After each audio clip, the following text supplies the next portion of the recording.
Hello my friends. Okay, have to refilm my unboxing.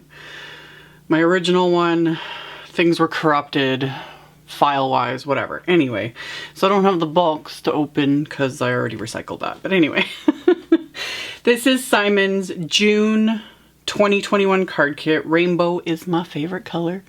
Simon sends me the card kits. I technically get them earlier. Well, I do get them earlier than customers. This video is just late because of technical issues.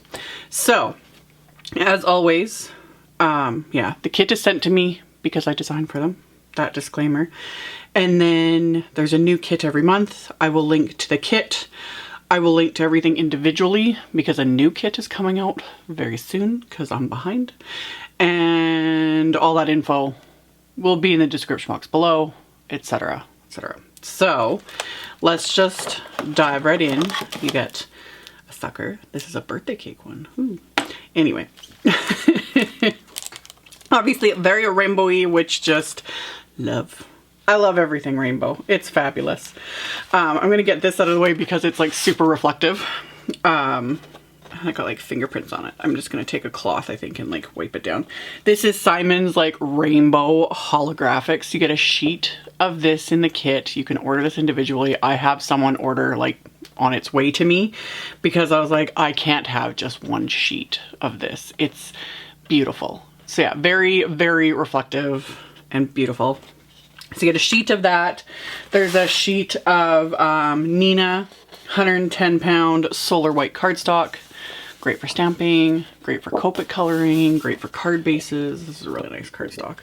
I have tons of that on hand. Okay, the stamp set that comes in the kit, rainbow, is my favorite color. There is a coordinating wafer die set that was released just with Simon's last release. So I will link to that wafer die set because people were asking for coordinating wafer dies, so they released a wafer die set, and I think I have the wafer die set on its way to me too because I ordered it because I was like, I just have to have the coordinating wafer dies. But anyway, I like that you have several pieces of this larger rainbow just to make it easier to stamp. So you're not just doing one over and over again, you know? But then you also have like a straight one. So you could do like a row, you know, of rainbow colors for that sort of idea. And then you have your like typical little rainbow shape. The clouds. I like that there's multiple shapes. I love the sentiments, the hearts, everything. Like this is just such a great set. I love it. I love it. I love the bold and regular fonts, all the things. So you get the stamp set.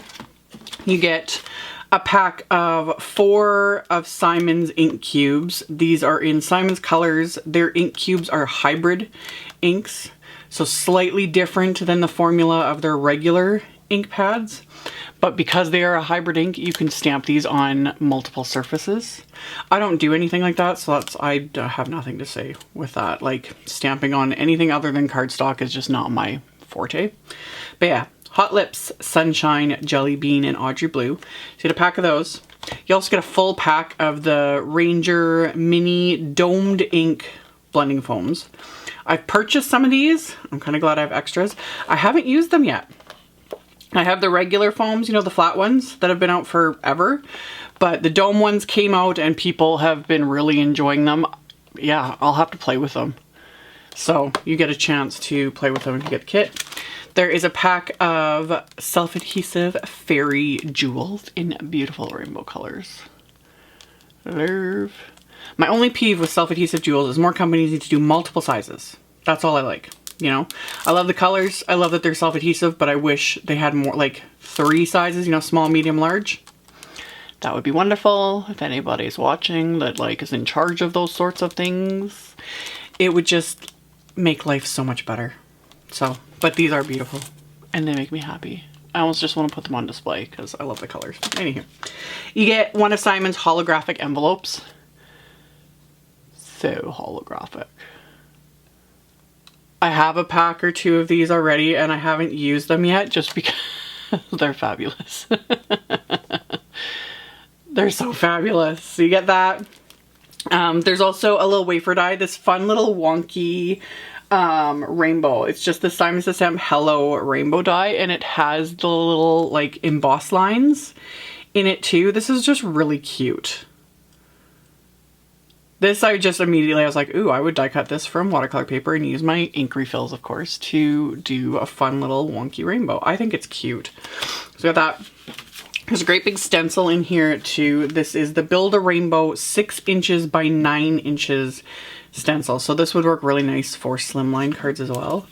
So you have your little cloud edge, and then you have individual clouds. You have a circle and the rays, so you could do a sun.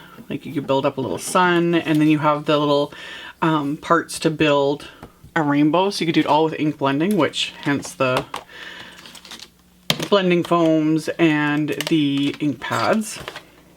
So got that. You get some Doodlebug fabulousness.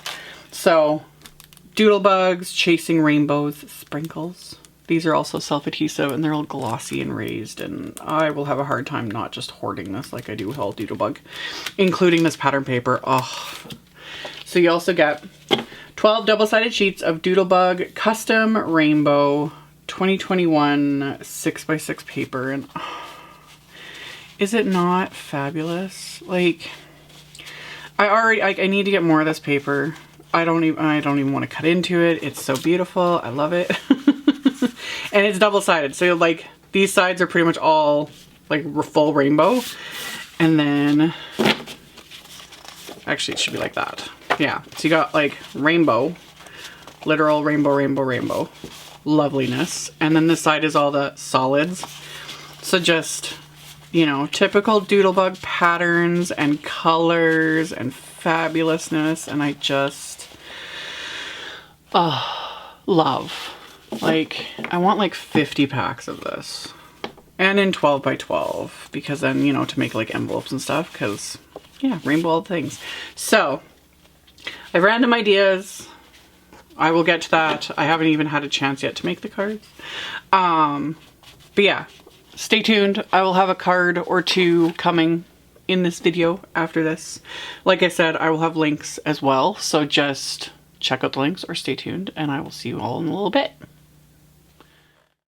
Alrighty, so I kept these cards pretty simple and easy, sticking mostly to what comes in the kit. So first off, I took just some white cardstock. You could use the piece that came in the kit, but I just took my Simon 120-pound white cardstock and cut down a couple of panels to roughly, I think, 3 by 6 inches. Because, of course, I'm kind of loving the whole mini slimline size. And I'm using those big curved rainbow stripe stamps. And I'm lining up the cardstock in my MISTI, and then I'm using the inks that came in the kit and stamping them. And thought, why not do a couple at a time? You could easily mass produce a card like this, like do dozens, really, you know, just over and over again. And I purposely lined them up around the, I think like the 2-inch mark in my MISTI, just because I wanted the stamp to kind of run off the edge there. So I used the one stamp, and then this is what I was talking about earlier. This is where it makes it nice because I don't have to clean stamps in between colors. I can just grab the second stamp, line it up. I'm not worried about lining them up perfectly, especially where the like the little, like basically where the rainbow ends, because I'm going to put a cloud there. So I'm not worried about them being, you know, straight or anything like that. So I just went along and stamped them in those 4 ink colors. Now, I've talked about this before. I like adding purple to my rainbows. I almost did, but I thought, I was like, you know what? I'm going to stick to the kit for these cards. But normally, I would also clean off one of the stamps and then stamp another stripe and do it in a purple ink. But I thought I would just force myself, you know, stick to the kit contents within reason. But then I kind of deviate a little later. But anywho. The leftover pieces from cutting those panels, I just used those to stamp the clouds, stamp them, and then I ended up actually doing more because I'm going to add more to the front. I'm also going to add some to the inside. So I just stamp a whole bunch of the clouds from the set using Simon's Intense Black ink. And because I don't have the coordinating wafer dies yet, I fussy cut all of them. Didn't take that long. But yeah, I would have die cut them if I had the wafer dies. So did all that. Sentiments I took from that stamp set. I'm just going to white heat emboss one of the sentiments just onto some black cardstock. So I used my anti-static powder tool first on the cardstock, inked up the stamp with clear embossing ink, stamped it, flipped the cardstock around so I could stamp it a second time. Then I'll coat it with some of Simon's Detail White embossing powder. Then I will melt that with my heat tool. Once both of those sentiments were melted, I just used my paper trimmer to quickly trim them down. Super duper easy. So then I have my sentiments, my stamp panel, my clouds. I need a card base.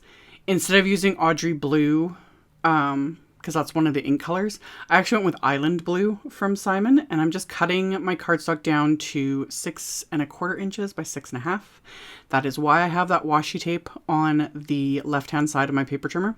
The edge of the washi tape marks the 6 1/4 mark, and then I have a little Sharpie line down the washi tape, and that marks the 6 1/2 inch mark, because these paper trimmers don't have those measurements on them, and that works perfectly for mini slimline cards, because I make mine, like I said, 6 1/4 by 6 1/2, and then I scored it 3 1/4, so that my mini slimline cards are 3 1/4 inches by 6 1/4 inches. So after I did my card bases, I'm putting them back in my MISTI so I can stamp another sentiment from that set. So I'm going to line it up, and then I'll ink that up with Simon's Intense Black ink as well, and stamp that onto the inside of the cards. And with all the stamps, really. I've shown this before in videos, but when stamps are brand new with photopolymer, it really helps them to take ink. I just rub my fingers on them. You could also use a white eraser, anything like that. But rubbing your fingers on them, it just kind of conditions the stamp is the easiest way to explain it. And the ink sits better and doesn't pool on it as much. Using the stamps a bunch of times and cleaning them, etc. does the same thing. But when they're brand new, if you notice the ink beating up on them, with quality photopolymer, inking them up, rubbing them with your fingers, using a white eraser, things like that, all are great ways to just make them take ink more and they stamp smoother. So then one of the little deviations, so this is why I could have done the purple stripe. I did grab another little ink cube from my stash. I wanted to stamp the little hearts. I thought it would be kind of cute to stamp them almost like little raindrops. So I chose like just a pale aqua color. I'll have a link to the cube set in the supplies. I put the cube away now, so I don't know offhand what color it was. Anywho, I stamped the little hearts, the medium heart and the small heart, kind of on these panels, and then started adhering all my clouds and my sentiment. I used thin 3D foam squares to adhere the clouds, and then just craft tacky glue to adhere the panel to the card base, and then adhered the sentiment with more thin 3D foam squares. So once everything's adhered, I can flip the card over and I'll just trim off everything that's hanging over the edges with scissors.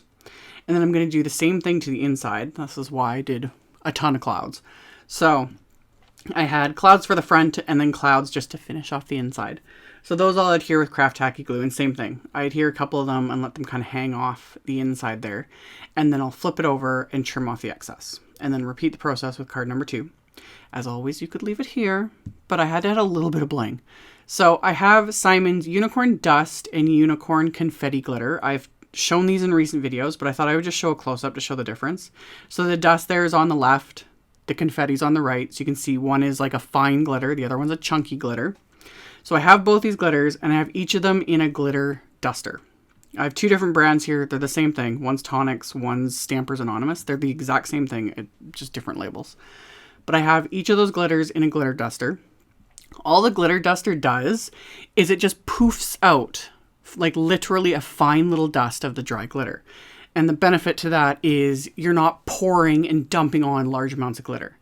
Tim Holtz has done a bunch of videos showing when Stampers Anonymous released like their version of the glitter duster, whatever. It's just a nice way to have like a little bit of a glitter effect when you use adhesive without, like I said, pouring on the glitter. So I've shown both of these in other videos. You need a good strong adhesive. So I used Glossy Accents and I just applied it to the top of the clouds. I'm using my splat box to contain the glitter. Because like I said, it's like a fine little dust, a fine little cloud of glitter that comes out. Not a lot. But my splat box contains it, so it's not getting all over my work surface. There's still not a whole lot. And I just dust both these. I just kind of go back and forth between them because I wanted a little bit of the chunky glitter, a little bit of the fine glitter.